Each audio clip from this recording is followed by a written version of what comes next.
Give us a call at 869-465-2555, Monday to Friday from 11 a.m. to 12 noon. One solid hour of in-depth analysis of the machinery that makes our country tick. The Edge, cutting into the matters at hand.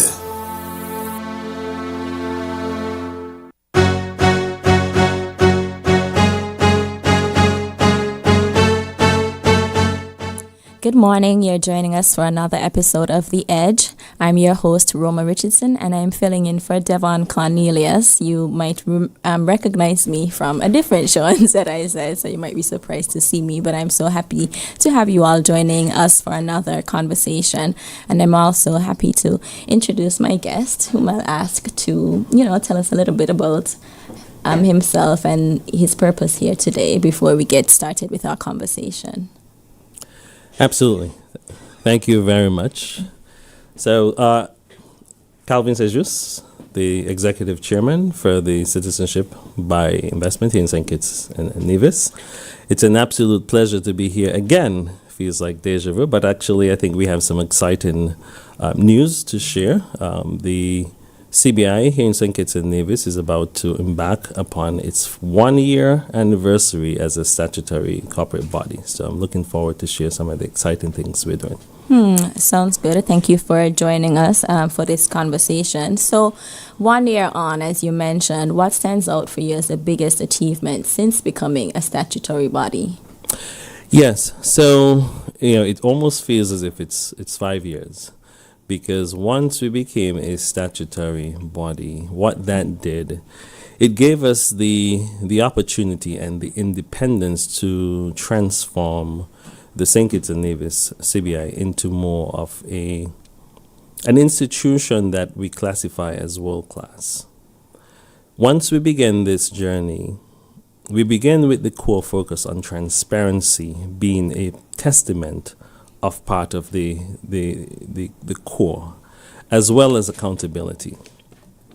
Within the first 30 days, we recorded about a milestone every single day, from the advent of hiring new staff, implementation of C-suite, and revamping our processes and systems. Within the 100 days, we then began our focus on strengthening our due diligence process. We began partnering with our international and local law enforcement to ensure that our vetting and enhanced due diligence of each applicant truly can be at the international standard, and also partnering with our international law enforcement. And in addition to that, what we also began in that 100 days is the modernization of our system. Our program is over 40 years old. We've just recently celebrated in St. Kitts and Nevis our 42nd independence, and so you can imagine the program actually started in the birth of our independence at that time.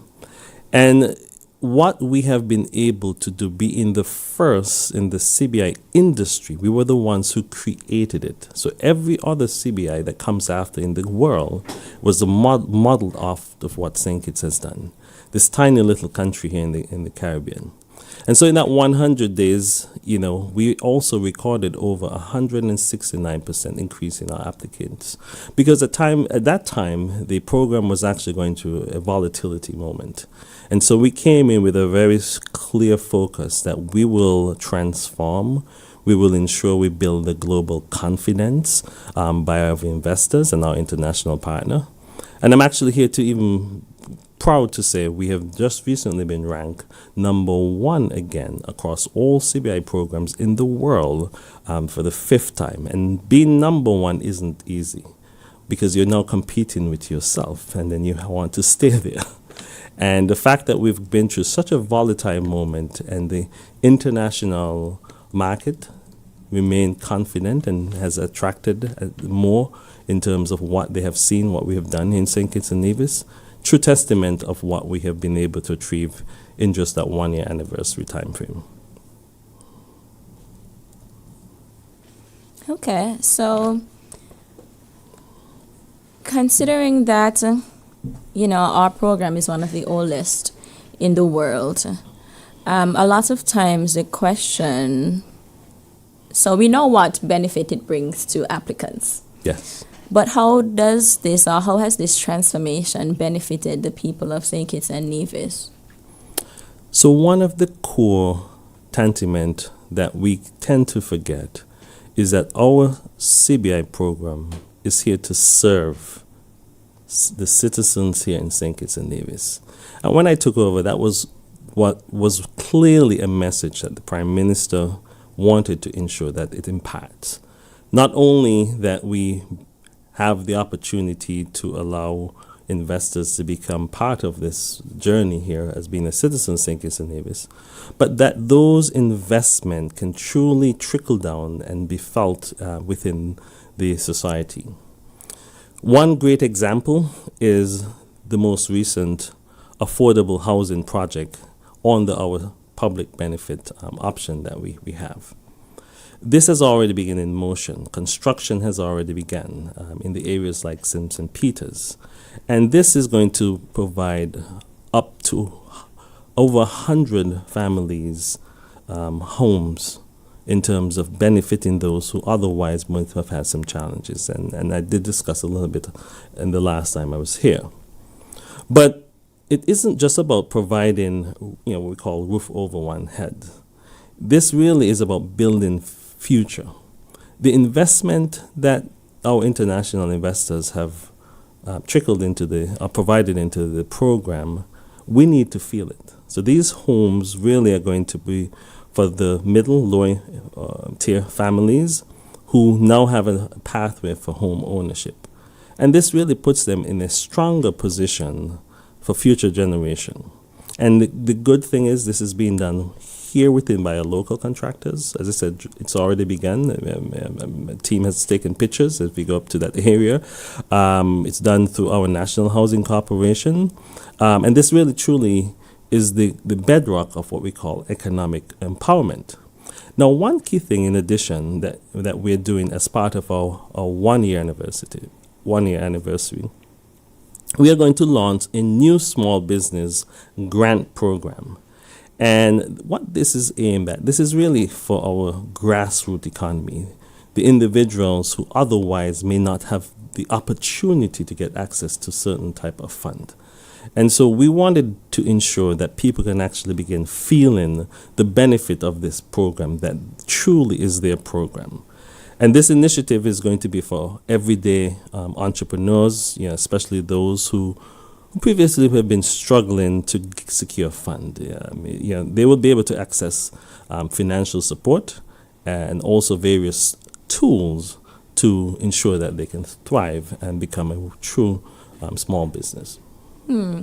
Okay, so can you tell us a bit more about this program that's specifically for small business owners, entrepreneurs? Yes, so let me double click a little bit more. This is, it's actually going to benefit what we call truly the micro business. And the micro business is, those individuals who may have vendors on the streets, stackets, and so forth. The program is in partnership and collaboration with the First Federal Small Business Grant Program. So we will be providing the fund and it will be administrated to them. So this is a direct investment towards our people. It goes without saying, we consistently hear the narrative around, we have a great program, but I'm not feeling it. And this is one of the key areas where we can now say you will feel the benefit. This investment is going to be a sustainable finance into our people. And we were very deliberate in pointing out that this is for the micro, small businesses who otherwise, because the foundation of great nations start with business, and it really starts with those small business. And so you could be a single individual really starting up and maybe snack it or someone who has a tray. But when you get the opportunity to expand, then you hire someone else and you hire more. And sometimes we see these large companies now, but we forgot where they started from. And so for us, we want to inject the funds into those small businesses that truly can grow over a period of time. So more to come as it relates to the process. As I said, this is sort of the introduction that we wanted to bring here. The program really is designed, as I said, from a social and financial inclusion, and that is the core of what we think our CBI program needs to be. We're globally well recognized, but we also want to make sure that our people can be confident and feel proud that the program has done great from a global level, but they can also feel the benefit as well. So ultimately, this will, as I said, help the micro businesses here move from survival, as you know, that is a key area for someone who wishes to start a small business, to moving into sustainability, as we say, from the hustle to the entrepreneurial way. And I think this is going to be a huge step in making it more equitable and empowered for those here in St. Kitts and Nevis to be attracted to build out their small micro business into something sustainable. So this program, it is open for micro businesses across categories or across fields. I'm just kind of curious about, I know you mentioned vendors. There are lots of micro, I don't want to call micro and small businesses the same thing, but there are a lot of micro businesses especially. So I'm curious for persons listening, who might be wondering if they qualify. Are there particular categories that we should be thinking about when it comes to who can apply for these grants? For this being our first phase, we open it across all and sundry. Okay. So, and I always tell individuals, you never know unless you try. And so we didn't wish to restrict it into a specific sector. We wanted it to be for anyone, and it could be someone who may have just recently started this year, or someone who's been starting many years ago. The opportunity that this Citizenship by Investment grant will provide to the First Federal Small Business, it is going to be an injection. It is one of many to come, because it goes without saying our people need to be empowered. The Prime Minister was very clear on his agenda of us becoming a sustainable island state. And I think sometimes we forget the word sustainable. Sustainable means you are you need to be able to balance on your own.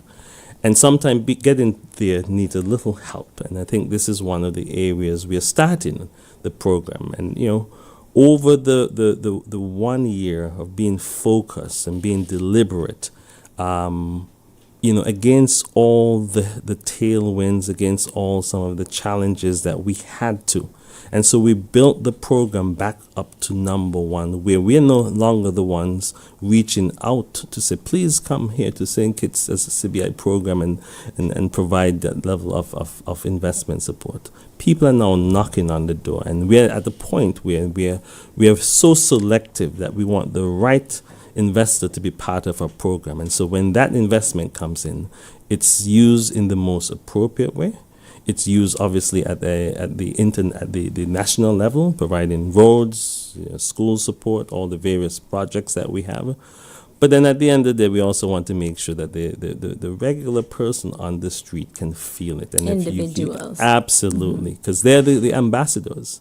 If I'm a vendor who has a little snacket, a small trucking business or something on the side of the road, and I receive a significant grant, I feel proud because now I can truly know that this is going to help me. But not only am I going to get the grant, but I'm also going to get some areas of support otherwise in terms of financial guidance of how you build your business, that we will also provide that level of teaching for these individuals.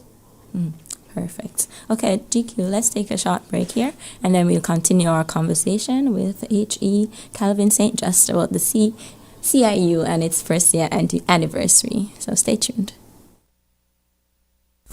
Tune into ZIZ, the nation station, keeping your company at home, work, or on the go. We play today's hits and yesterday's favorites, bringing you the latest information and entertainment. Want to advertise with us? We have television and 2 radio stations to help get the word out. Call us now at 465-2621 and let us help you reach your audience. ZIZ, the Nation Station, your source for music, news, and more.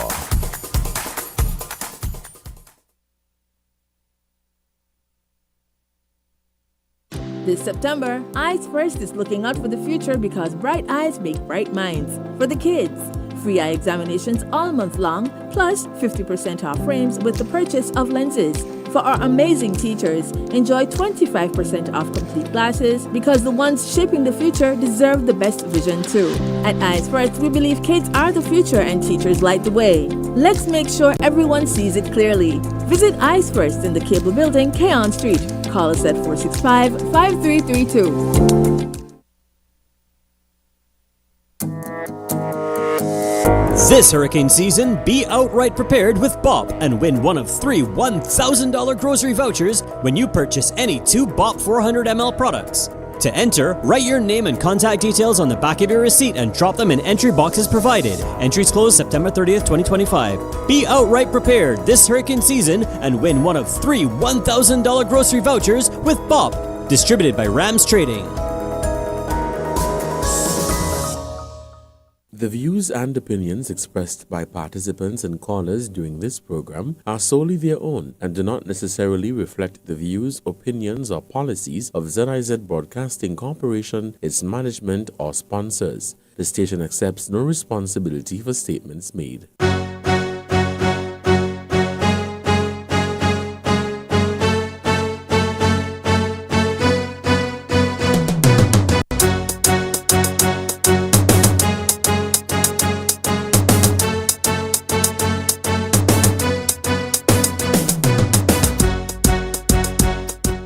Welcome back to The Edge, and I'm here with H.E. Calvin St. Just. We've been talking about, we were talking about whether to pronounce it the French or English right before. We've been talking about the anniversary since becoming a statutory body, and you've shared a lot of good information, particularly as it relates to how the benefits of the program can touch individuals. And you talked about a new initiative with First Federal Credit Union that's coming on stream.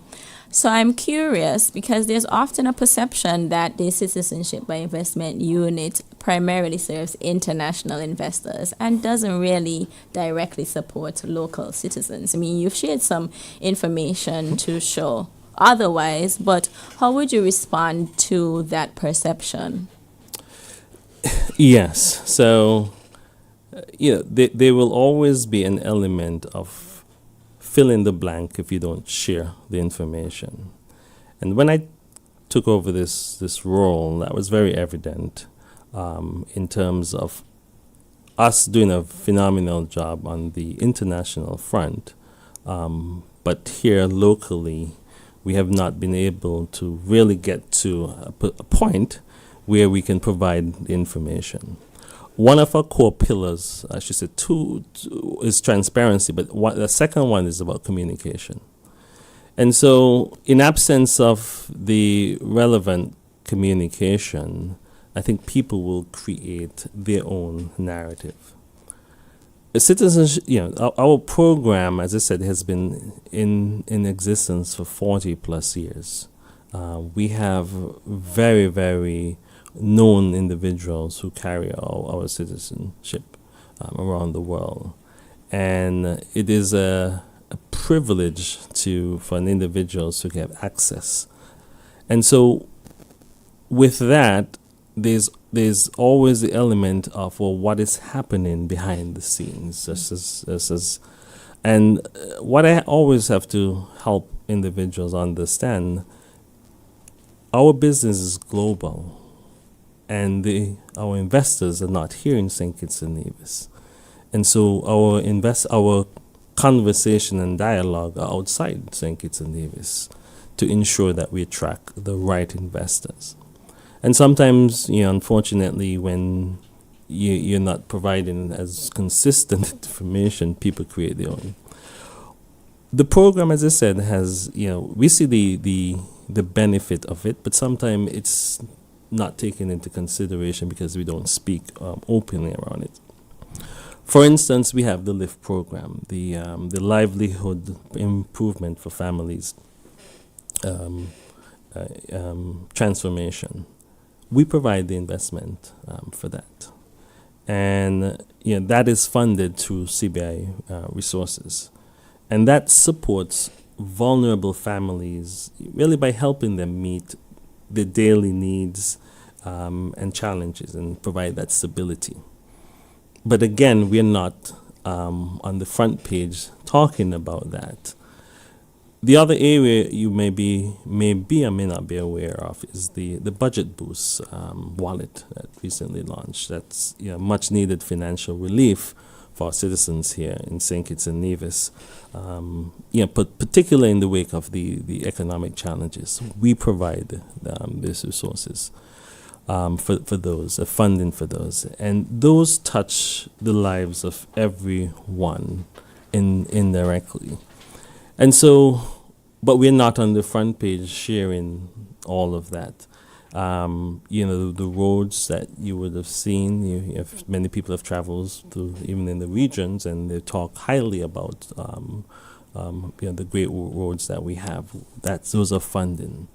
I've spoken about this many different times. The civil servants, their salaries and support, that funding comes from the CBI. We provide upwards of over 50, 60, at one point 70% of the GDP for this country. And when you have that bench strength and that responsibility, you have to balance all opportunities, all challenges, but be very focused on ensuring, firstly, that you do not lose this program. And sometimes I think here locally we may we get into the festive of political banter, and we say things or we print things. We're no longer in a situation where if you print something, it's only seen in the local scene. It is international. And sometimes, again, I'm all about spirited dialogue and but we just have to be responsible in what we say, because if you lose this, if this program goes away, the impact is so severe that we don't even want to think about the risk aspect of it. The Prime Minister has been very clear that we need to diversify our portfolio, and so we have geothermal. We have various smart agricultural aspect. We're looking into different ways we can ensure that the continuation of the lives of our citizens, but we're not there yet. Mm-hmm. And in absence of that, this is a critical program that provides the revenue to keep the lights on, to ensure that we have opportunities. We have the aspect of various we call public benefit options that provides that level of benefit for citizens. I talked about the affordable housing. We also have the aspect with the Creative Arts Center that we know here, our creative individuals will have a place that they can call home. And I'm proud to say the break-in will take place this year. I'm very fair, but I'm very firm with our international partners in that it doesn't make sense that I continually say that something is coming. Our people need to see something hitting on the ground. And so that will eventually be taking place here. We also have the advent of our school and education. And, we've had some challenges, but I can confidently say, with things that are on the right track. I personally have had the opportunity to see what is going to be done by traveling to the location, but also having the confidence that we know there's a number of investors who truly see the value of the continuation of educating our future leaders in a very well-designed, top-notch facility, and now we are seeing the desire to invest in those. So all of that really is various things that we are providing, but we have to be laser focused. We cannot get distracted or deterred by the noise because, interestingly enough, last night I met a influencer. He has over 8 million followers from a country, and he had recently became a citizen of St. Kitts and Nevis, and the pride and joy that he exhibit, was so warming, and he is so happy, and he's looking for ways he can continue to invest into St. Kitts and Nevis. And again, because of his what he does as an influencer, he is now an advocate. He's an ambassador, talking about this being a citizen and having our passport was able to help provide opportunities and mobility. And now he's, as we say, now on he's drink the Kool-Aid or the rum punch here in St. Kitts and Nevis, that he's now going to be an advocate of saying, listen, we're no longer in the business of a one-time transaction. Right. You invest and you get your citizenship and you get the passport and then you disappear. That is no longer what CBI is going to be. Our CBI program is going to be a continuation, which means you invest and you continue to find ways how you can uplift and sustain this country as a new citizen of St. Kitts and Nevis and partner with our citizens here in St. Kitts and Nevis. So, I think that is going to be the new thing that you would see, and you will see more investment and partnership with individuals who we classify as high ultra net worth individuals. And if you're going to call this your home, we also want to make sure that you invest continuously in your home, whether you stay here or not, but that the continuation of this country that has gotten its independence 42 years ago, very young country, that we can sustain, my children, my children can be very proud to say, I am a citizen of St. Kitts and Nevis, and those who have now joined can say, I contributed, my investment touched their lives, and here's what I was able to, new hospital, new school, new desalination, new power station. That makes individuals and make everyone benefit from this program. Okay, so can you talk to us a bit about, we are hearing a lot about what's happening. Can you tell us a bit about what's next for the unit, as it enters its second year, of course, and beyond, as a statutory body? What's next? We're calling an area to CBI 2.0. Okay. I think that's the advent, what we're seeing. Myself coming, obviously being born here in St. Kitts and Nevis and had the opportunity to travel and live and work in very, very, very esteemed organizations and had some very senior executive role.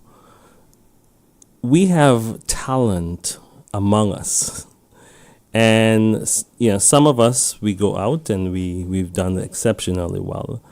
But we can also contribute our intellectual capacity in different ways. And so, one of the key things is the digital transformation. We have to be there. Without the digital transformation, you're left behind. And so that was one of the areas that I am pushing forward in our CBI program. We've now introduced the whole aspect of a digital platform in terms of how we accept a paper-based application, and that has been transformative. It's when you have to write something, it takes a longer period of time. When you enter it, obviously you have the opportunity to quickly do any risk assessment and move the process along. The other thing I think we are going to see is, most recently, I can report, is that we're going to have all of the Caribbean CBI programs being regulated on the Eastern Caribbean regional regulator authority. And I'm happy to say all of the heads of governments has just signed off this week. And that's monumental, Basically, we're now seeing the opportunity that we can now harmonize these programs. Yes, we are sovereign nations, and yes, we make laws that benefits our citizens here, St. Kitts and Nevis. But in the international arena, especially for our international partners, they want to see some level of harmonization of the program. They want to see that this program can be appropriately monitored, and that there's an authority truly who can then provide a sort of a unison, one voice, talking about the program in that sense. So that's one of the key changes that we have seen. The other areas that I would say, especially here in St. Kitts for our program, is we're going to have much more local involvement. One of the things we want to do is as you said, the misconception. We're going to be going into the schools and sharing what's the CBI program that people need to be proud of. Being number one in the Caribbean is one thing. Being number one in the world is another thing, but also being the creator. No one can ever take that back from us. We were the one who created this CBI program that, as you would have seen, so many developed countries, even some major developed countries, has now joined the bandwagon, and we should never take that for granted, that we were the architect of the program. So for our CIU unit here, we continue to innovate. We'll be bringing in various AI tools. We're going to have a key focus on customer excellence. That's important. We're in the business of service, and people tend to sometimes demystify that service is just delivering the end product, but it's how you deliver that product. And so we continue to transform our customer service, both here in St. Kitts and how we show up internationally.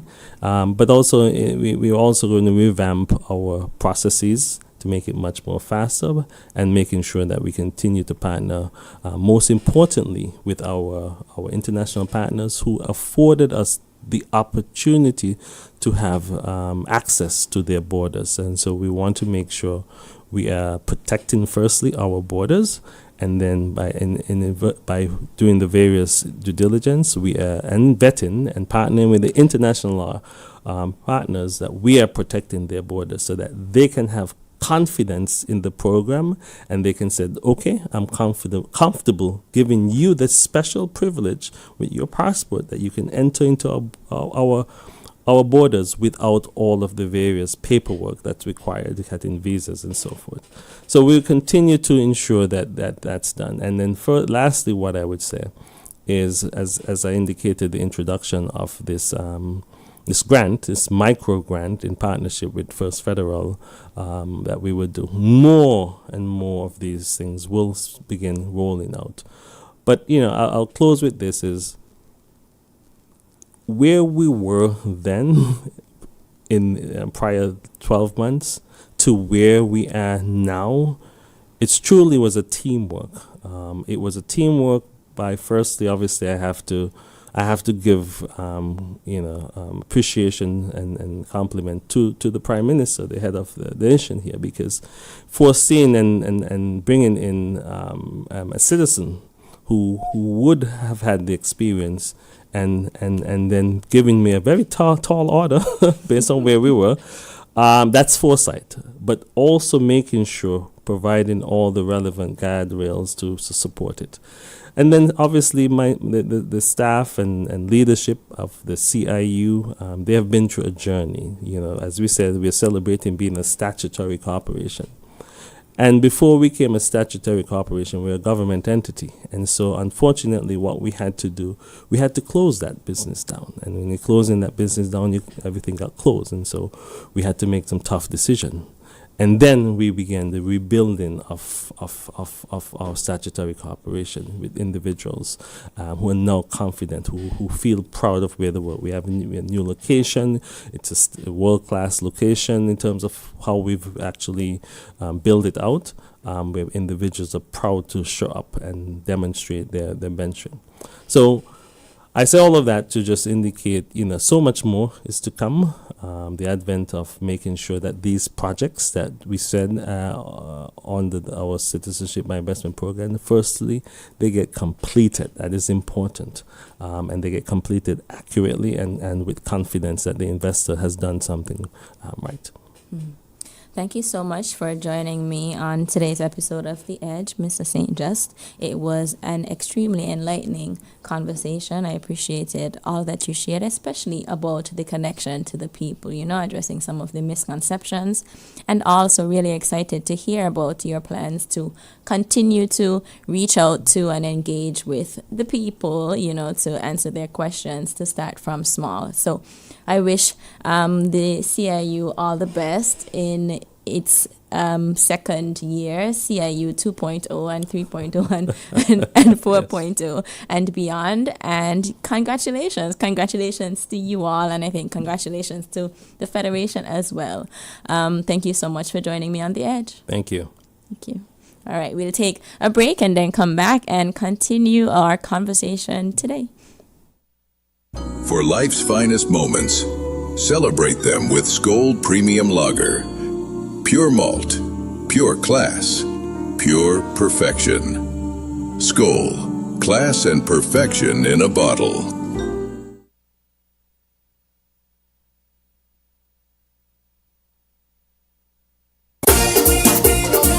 From the bench to the palm of your hand, Betcage Sports brings to you iGaming, the ultimate dual gaming experience. Sports and iGaming in one powerful platform, live and legal. Tap your screen, place a bet, spin the reels, cash out fast. No delays, pure excitement. BetCageSports.com. Download the app and sign up today. Play responsibly. Must be 21 and over. Proud sponsor of Cricket West Indies, where a percentage of every dollar played with Cage goes to Windies for cricket and cricket development.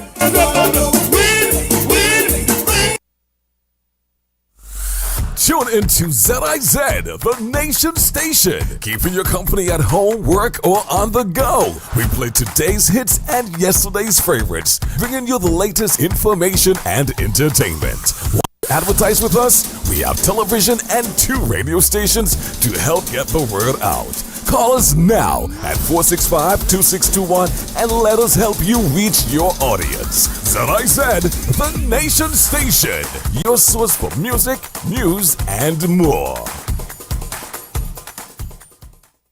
This September, Eyes First is looking out for the future because bright eyes make bright minds. For the kids, free eye examinations all month long, plus 50% off frames. At ZIZ, we want to take a moment to salute our small business owners and encourage you to support them. Our small business owners are always hard at work providing quality goods and services to you. They also provide employment for many and can be counted on to give back to our community. Today and every day, we salute our small business owners and we say thank you for the opportunity to provide advertising services to you. If you're a small business, this hurricane season, be outright prepared with BOP and win one of 3 $1,000 grocery vouchers when you purchase any 2 BOP 400 ml. 2621. You'll be glad you did.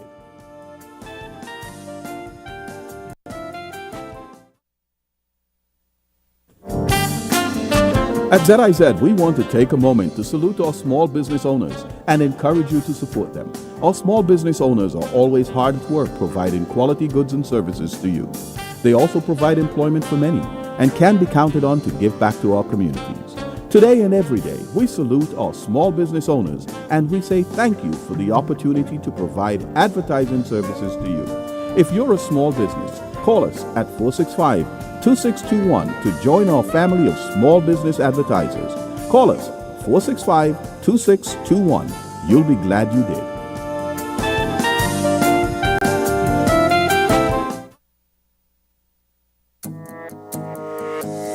This hurricane season, be outright prepared with BOP and win one of 3 $1,000 grocery vouchers when you purchase any 2 BOP 400 ml products. To enter, write your name and contact details on the back of your receipt and drop them in entry boxes provided. Entries close September 30th, 2025. Be outright prepared this hurricane season and win one of 3 $1,000 grocery vouchers with BOP. Distributed by Rams Trading. The views and opinions expressed by participants and callers during this program are solely their own and do not necessarily reflect the views, opinions, or policies of ZIZ Broadcasting Corporation, its management, or sponsors. The station accepts no responsibility for statements made.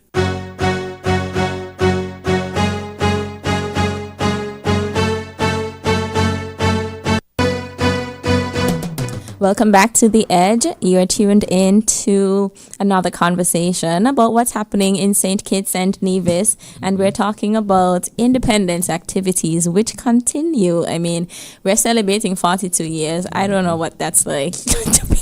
I don't know what it's like to be 42 yet, but I can imagine, I can imagine, and from being there, because I went to the parade in person. It has been a while since I've been to an independence parade. The last time I went, it was in the morning. And I remember, when I was younger, high school, and so it used to be a thing to go to. I think it's still a thing to go to, but for some reason I hadn't been for a while. But I went this year.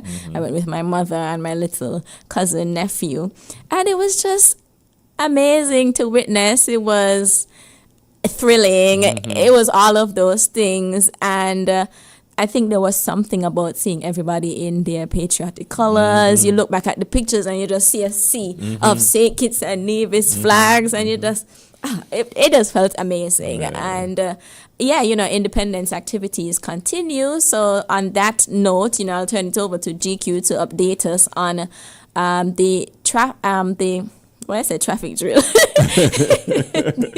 No, that's okay. That's okay. What I mean? I know what you mean. The drill competition. The drill competition. I'm not laughing at you, by the way. I'm not laughing at you. The drill competition that is happening this afternoon.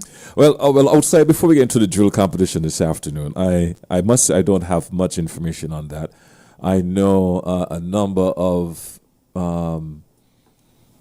we call it disciplines will be there this afternoon, from the prison to the cadet corps to the different security disciplines that we have here in St. Kitts in particular will be there this afternoon. I know it's a big thing. This morning I made mention of the drill competition from last year, which we were showing on ZIZ TV, and I got some response, and people were it's a thing. It's a thing. Yeah, it's a thing. People show up. Yeah, people. It was an actual talking point, and one lady messaged me and said she's looking at it and it was so lovely, and she's looking forward to this afternoon. So for those of you getting ready for that this afternoon, let me make sure you can find parking. Make sure you can find parking, and make sure you know the routes for in town so you can plan properly and get around. Oh, by the way, before I get into that, I just got a message here. Who will match their way to victory this year? That's the big question. The Independence Drill Competition is back, and the Bearwood will come alive with discipline and flair this Friday, September 26th at 5 p.m. Our location, of course, is going to be at the Bearwood. Participating will be police, cadets, prison, fire and rescue, and SCASPA. You have to be there in person. No, let me rephrase that. Being there in person is a different experience. Yeah, but if you can't, you can watch it online. Right. We will be presenting that for you for sure, and this can also be on our SKNIS online platform as well. So, drill isn't just about steps, if you didn't know. It's about unity, focus, and I stress on focus, and the heart of the service. It's amazing. When this started, I mean, it felt like, how can I put it? Like something was happening across the road and everybody was just fast to see what's going on, right? I don't know if you remember that first one, right? No. That's how it felt to me, because you were in town. I was in town. Okay. I wasn't aware what was going on, and then you just hear this commotion and everybody went on the road to see what was going on, and I was like, okay, this is a thing, And then after, it was a big thing after that every year. So for the traffic restriction that is going to be in place this afternoon, is going to be in place from 2 o'clock until 9 p.m. this evening. That's 2 this afternoon until 9 this evening. The Bay Road will be closed to all vehicular traffic, and that's from 4th and College Streets to facilitate the Independence 42 drill competition. Please take note, traveling west along the Bay Road will turn right onto 4th Street, right? So, according to my good friend Bucky, he said, let me ask you this before I continue. Mm-hmm. Are you familiar with the streets and the names in town? Not all of them. Okay, so he was right. Okay, most of them. Most of them. In like the heart of town. In the heart of town. But when you start to get into your tongue and so which I'm supposed to know about and yeah. It's a different story. Yeah. All right, so traveling west along the Bay Road, right? Which means you'll be coming from which direction? Oh, this is west. Uh-huh. Yeah, which means you're coming from east. Okay, good. So the Burdock area, right? Yeah. And he's right again. Yeah. Bucky Boy, enough respect to yeah, you. west is Sandy Point, east is Keon.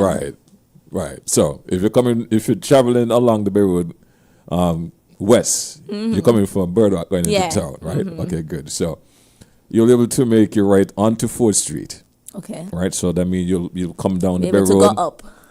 You'll be able to go up. Thank you. Why we don't use up and down and cross and so instead of west and right and and east and north and south? I don't know. But that's just me. But go ahead, everybody. You know who gets it gets it. Yeah. Okay, but I will defer to. Yeah, you could use the official. No, I'm not gonna say the how we talk. We're gonna go up 4th Street, right? Yeah. You're gonna come down the Bay Road, past Alfredo's, exactly, past the post office, yeah, and then you're going up 4th Street, exactly, because you won't be allowed to go across by Ramside, because that's where they're going to drill competition, right? I should right see there by what used to be the roundabout, but now it's blocked on one side. Yes. Right. And if you're coming from down by the Cenotaph, you're coming into town, right? You're gonna go up College Street, Okay. That makes sense? Yes. Instead of the left, right? Go up. Yeah, so it's left. It's left. I get it now, but you could go up. Right? Yeah. You can go up 4th Street. The roundabout near Rams by the Bay Road will be closed, by the way. So that roundabout area there will be closed. So if you're parked in the parking lot and you want to get out, you could. They are allowing you to drive onto Port Zante and make to go across. Okay, so you have to drive the back of Port Zante that's usually blocked. Okay. And then you come out down by Newtown by Sands Complex. Sands Complex, right. Okay. So that's the traffic restriction in place for this afternoon. For those of you thinking about the public match, that's going to be starting at 3 p.m. It's going to be starting at the West Line bus terminal. You know what that be? The West Line? Yeah. Okay. Okay. And then you're going up to the Bay Road, right? And then you're going up College Street. And then you're going to make, when you go up College Street, you're going to go across Liverpool Road. And then you're going to go up 4th Street. And then when you reach up the top of 4th Street, you're going to make a left. You're going across by the cable side on Keon Street. And then you're going to go down by the gut again, College Street gut. And then you're going to go back across by the bus terminal. And that's where the match will be ending. So basically, you will not be allowed to go across by Rams. So when you come down the road there by the bridge by the end of the gut, you can't go across. So whether you're taking part in the match or not, you will not be able to do so. So for those of you, I'm not sure if the restrictions are in place right now. The timeline for the match is 3 p.m. But I'm assuming, hopefully by now, they would have down there organized in terms of preparing, making sure everything is in order for this afternoon. So we don't have the statistics on that as it relates to the restrictions if they're in place at the moment, but that's how it's looking for this afternoon. Roma. Yes. So that's for as you were talking and as I was like, use language I could understand me, Roma. I was like, there's BBC Pidgin. I don't know if you're familiar with BBC Pidgin. So it is, I'm not sure which country is in Africa, but Pidgin is like Creole. But I know it as, we said Pidgin language. Yes. So BBC has a section called BBC Pidgin done by some African country or countries, possibly Nigeria, I'm not sure. And so it's in that local language. So the news is reported like how we call it dialects, really Creole. The news is reported like that so people can understand. Just like how, for example, in for some things in Jamaica, like did you know, for example, Jamaica has a Bible in Creole? No. In Jamaican Creole, yeah. Wow. So you could take out the Bible and you could read. So are you implying? Jesus went down, Jesus was up on the hill and da da da da da. So I'm like, can we sometimes have, police? I like what you're implying. yeah, can we sometimes have things in language, our native language? Yeah. All of us born talking a certain kind of way. We learn Caribbean Standard English, but we go to school knowing, most of us, by far, Kitishan Creole, let's call it that. If so you can we have that. some things in it sometimes? Because there was so much, like as you were talking, I could picture everything. When I started to read left and right and west and so, I'm like, so I just. But I like that suggestion, though. I like that suggestion. I'm not too sure. Maybe we could make that a talking point going forward to see if we could get people opinion on that. See how they'll feel, having that aspect implemented into our society. Even like we could have like 2 newscasts. Like I've been thinking about it. Yeah, like I haven't done it yet. Yeah, thinking about it, just to see how it would land, to see if people might be gravitate to it more. Yeah, receptive. We could have it in standard English and then translated into Kitishan Creole because. Yeah, you want people to understand, right? That's the whole goal, is to get the people to understand the message. For people to understand. I like that. Well, you're onto something there. Talking about onto something, it's Friday, right? And I've heard, what's his name, Jamdong, been complaining for weeks and months about the youth and their behavior down at Port Zante. I don't know if you've heard that conversation or you're familiar with what's going on down there. But it leads me to ask the question, do we have a social dysfunction when it comes to youth? Interesting question. You're asking me the question, or are you asking all us? No, I'm asking you. It's an interesting question. I think a lot has changed when it comes to parenting, when it comes to caring for children. People often talk about punishing or disciplining children and how, the children these days don't get licks like how they used to get licks. I personally don't think that licks is the defining factor. And not just personally, but, there's research that shows that sometimes it can do more harm than good. I think a lot of the difference, just from my observations, and these are things that we would have to do like research projects on to really like actually map, the changes over time. I think a lot has just had to do with how families function, how communities function so much differently than they used to. So even in those days when licks was the thing to do, you still had multiple family members around you. You still had a community around you that looked for you when your parents couldn't look for you, or your siblings or whoever. You had somebody in the community who was invested in your well-being. You were living in a community where people knew you and knew each other, so they also felt, like part of each other's success. I think so much has changed with communities where it's like, do you even know who lives next to you? Do so it's like, if I don't even know the person who lives next to me, why would I be concerned about their child and where their child is? I remember when I was small, walking somewhere I walk went and may say good morning to some older person, and by the time I reach home my mother knew, and it was, don't do it again. Held us all the freeze. And the person didn't say anything to me.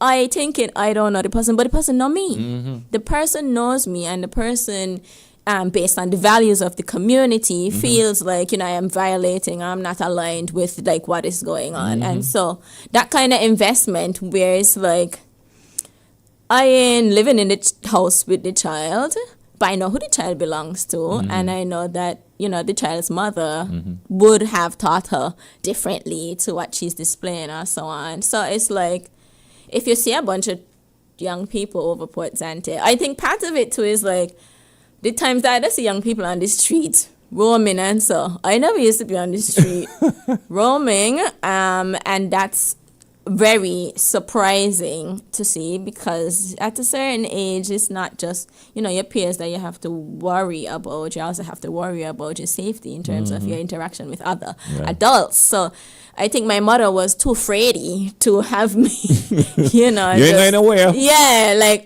if you could go, but I will drop you and I will pick you up, and it's this time to this time and no time beyond that. And my mother used to be sometimes the designated driver for my friends, and so we reach our lodge to drop people home. So even those things, I don't know if I see, or the extent to which I see that happening anymore. So yeah, I think it's easy to be like, the young people, blah, blah, blah. But the young people are raised by older people. You hit the nail on the head. But we're out of time, Roma. Yeah, we're out of time. So. That's where I wanted to go. Next time. Next time. All right, next time. All right, thank you. You're welcome. Keep it locked. We have our newscast coming up next.